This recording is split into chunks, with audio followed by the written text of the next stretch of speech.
বাসায় তো মেহমান ভরপুর আর সব সময় একই রকম রান্না। তো রান্না আসলে একই রকমই থাকে, একই জিনিসই থাকে, বাট আমরা চেষ্টা করি একই রকম আইটেমকে ভিন্ন রকমভাবে রান্না করে তারপর সেটার স্বাদটা একটু অন্যরকম করতে। হ্যালো, আসসালামু আলাইকুম, আপনারা সবাই কেমন আছেন? আমি আলহামদুলিল্লাহ অনেক বেশি ভালো আছি।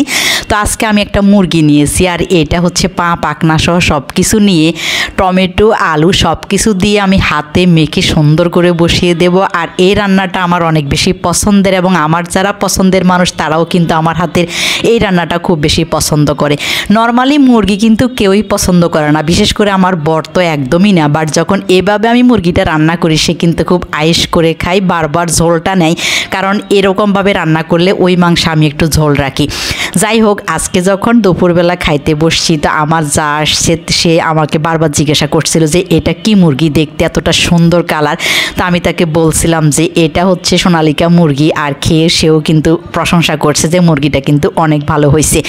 যাই হোক, আমি এই একটু প্রশংসা পাইলে কিন্তু অনেক বেশি খুশি হই। আমি না, আমার কাছে মনে হয় সব মেয়ে মানুষই এরকম, অনেক কষ্ট করে রান্না বান্না করার পরে যখন একটুখানি কেউ প্রশংসা করে আমরা কিন্তু অনেক অনুপ্রাণিত হই এবং পরের বার চেষ্টা করি আরও ভালো কিছু রান্না করতে।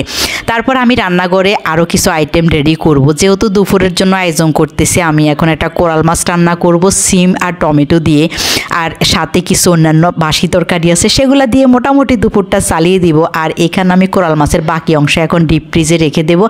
আর এখন আমার মেহমান আসলেও কিন্তু ঝামেলা কম হয়, কারণ আমি মাছগুলোকে ধুয়ে সুন্দর করে এরকম বক্স করে রাখি, আর যখন দরকার হয় ভিজিয়ে জাস্ট হচ্ছে হালকা ধুয়ে রান্না করে ফেলি।